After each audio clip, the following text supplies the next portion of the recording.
What is going on? Welcome to Greg Ellis TV Daily. Hope you're having a fantastic day. I haven't done one of these kind of like news shows in a while. It's been mostly just Galaxy Z Fold 7 videos, and I'm going to continue with those tomorrow as well. I'll have another one or two on the Z Fold 7 tomorrow, but today is all about the news, and we're going to talk about the Galaxy S26 phones. There's some big news going on with this. There was rumors that they were going to get rid of the Plus line for the S26 and just go with the Edge, and it looks like that's exactly what is going to happen. So the latest information is that the S26 Plus will be replaced by the S26 Edge, so that the S26 base phone is going to be 6.27 inches, probably marketed as 6.3-inch display. And what you're going to end up getting with that is the following as well on the Edge. The Edge will be a 6.66-inch screen, probably marketed as 6.7, identical to the current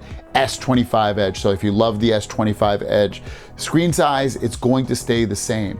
And then also with the Ultra, you're looking at 6.89 inches on that, again, marketed most likely at 6.9 inches.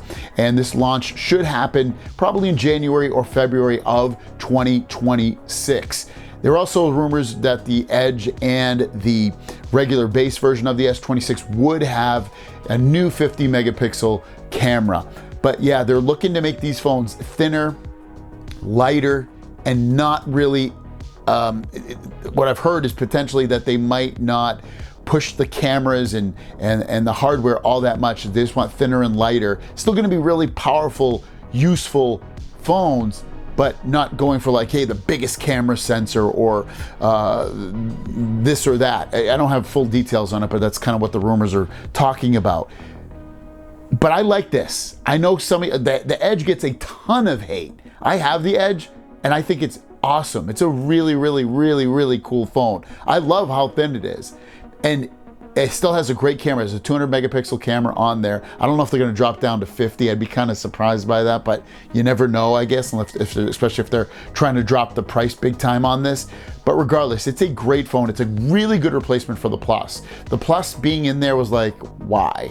It's so similar to the other two phones in multiple ways. Then you have this, by replacing it with the Edge, it's really smart. Having a really super thin phone overall. But yeah, the other phones should get thinner and lighter as well with these upcoming releases. Next up is about the Google Pixel 10 Pro Fold. This looks like a very, very nice upgrade, and even spec-wise anyway, beats the Galaxy Z Fold 7 in some different areas. So let's talk about it. So first of all, these are official specs, by the way. 6.4-inch OLED cover display, 120 hertz, 3000 nits of brightness, super bright. The Z Fold 7 is 2600 nits of brightness. And the Z Fold 7 outdoors, when I bring that damn thing outdoors, it is super bright. And this, I can only imagine, is obviously gonna be a little bit brighter.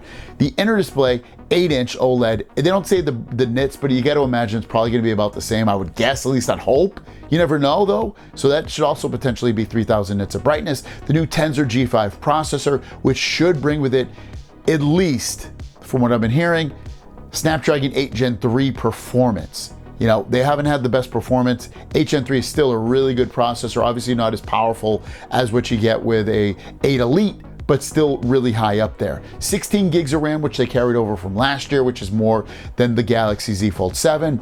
Storage amounts of 256, 512, and 1 terabyte. I am definitely a 512 and over gigabyte storage amount. The Z Fold 7 I have is 256, and I'm almost out of storage. I'm definitely without a doubt a 512 gig guy.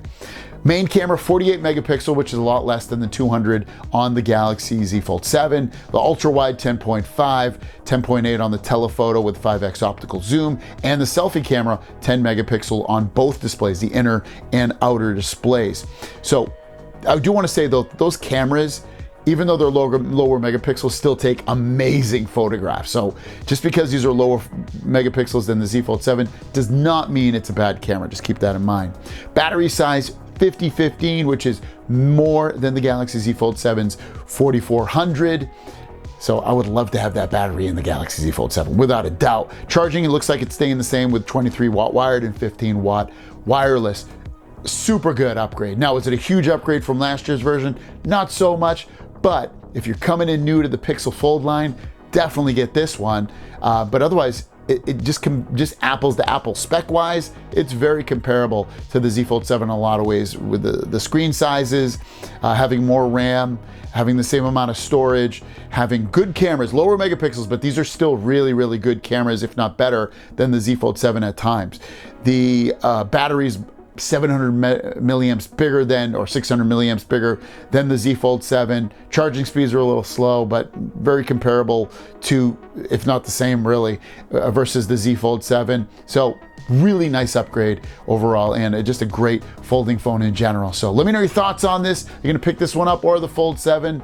I have the Fold 7, so I can already speak for it that it is a really, really cool phone. I am loving it so far, especially versus last year's Z Fold 6. We'll see how it ages. That's always a big factor, but so far it's absolutely amazing, and that's no, I'm not bussing. I think that's the word the kids use.